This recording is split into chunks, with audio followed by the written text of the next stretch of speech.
ಗುರುಭ್ಯೋ ನಮಃ ಗಣಗಣಪತಿ ನಮಃ. ನಿಗೂಢ ಭವಿಷ್ಯ ಫಲ ಚಾನಲ್ಗೆ ಸ್ವಾಗತ. ವೀಕ್ಷಕರೇ, ಮೇ 19ನೇ ತಾರೀಕು ಒಂದು ಕಡೆ ಸಂಪತ್ತಿನ ಅಧಿದೇವತೆ ಆಗಿರುವ ಮಹಾಲಕ್ಷ್ಮಿ ಆರಾಧನೆಯ ಅಕ್ಷಯ ತೃತೀಯ ಇದೆ. ಮತ್ತೊಂದು ಕಡೆ ಕಾಯಕವೇ ಕೈಲಾಸ ಅಂದ ವಿಶ್ವಗುರು ಬಸವಣ್ಣ ಜಯಂತಿ ಇದೆ. ಒಂದು ಕಡೆ ಭೌತಿಕ ಸಂಪತ್ತು, ಇನ್ನೊಂದು ಕಡೆ ಆಧ್ಯಾತ್ಮಿಕ ಜ್ಞಾನ.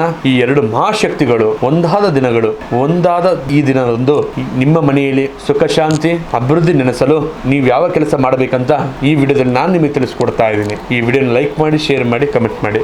ಅಕ್ಷಯ ತೃತೀಯ ಅಂದ ಕೂಡಲೇ ಕೇವಲ ಚಿನ್ನ ಖರೀದಿಸುವುದು ಅನ್ನೋದು ಮಾತ್ರ ತಿಳಿದುಕೊಳ್ಳಬೇಡಿ. ಇದೆಲ್ಲ ಈ ದಿನ ಮಾಡುವ ಪುಣ್ಯ ಕೆಲಸಗಳು, ದಾನಗಳು ಮತ್ತು ಹೂಡಿಕೆಗಳು ಕೂಡ ಅಕ್ಷಯವಾಗಿ ಉಳಿಯುತ್ತದೆ. ನಿಮ್ಮ ಮನೆಯಲ್ಲಿ ಧಾನ್ಯದ ಕೊರತೆ ಆಗಬಾರದೆಂದರೆ ಆ ದಿನದಂದು ಅಕ್ಕಿ ಅಥವಾ ಬೇಳೆಯನ್ನ ದಾನ ಮಾಡಿ, ಇಲ್ಲ ಪೂಜಿಸಿ ಮನೆಯಲ್ಲಿ ಸಂಗ್ರಹಿಸಿಕೊಳ್ಳಿ. ಇನ್ನು ಬಸವಣ್ಣ ಹೇಳಿದ ಹಾಗೆ ಕಾಯಕವೇ ಕೈಲಾಸವೆಂದು ಈ ದಿನ ಮಾಡುವಂತ ಮುಖ್ಯ ಕೆಲಸವೇನೆಂದರೆ ಮನೆಯ ಮುಂದೆ ಬರುವಂತ ಬಡವರಿಗೆ ಆಹಾರವನ್ನು ನೀಡಿ ಮನೆಯಲ್ಲಿ ಶಾಂತವಾಗಿ ಕುಳಿತುಕೊಂಡು ಬಸವಣ್ಣರ ವಚನವನ್ನು ಓದಿರಿ. ಈ ಅಪರೂಪದ ದಿನದಂದು ಈ ಮುಖ್ಯ 3 ಕೆಲಸ ಮಾಡಿ. ಮೇ ತಿಂಗಳಿನ ಬಿಸಿಲಿನಲ್ಲಿ ಬಾಯಾರಿದವರಿಗೆ ನೀರನ್ನು ದಾನ ಮಾಡಿ. ಇದು ಮಾಡುವುದರಿಂದ ಅಕ್ಷಯ ಪುಣ್ಯ ತಪ್ಪುತ್ತದೆ. ಹಾಗೆ ನಿಮ್ಮ ಉದ್ಯೋಗದಲ್ಲಿ ಪ್ರಾಮಾಣಿಕವಾಗಿ ಇರ್ತೀನಿ ಅಂತೇಳಿ ಸಂಕಲ್ಪ ಮಾಡ್ಕೊಳ್ಳಿ. ನಿಮ್ಮ ಕೆಲಸವೇ ನಿಮಗೆ ದೇವರಾಗುತ್ತಾರೆ. ಬೆಳಗ್ಗೆ ಮಹಾಲಕ್ಷ್ಮಿಯನ್ನು ಆರಾಧನೆ ಮಾಡಿದ್ರೆ ಸಂಜೆ ಶಿವನ ಸ್ಮರಣೆ ಮಾಡಿ.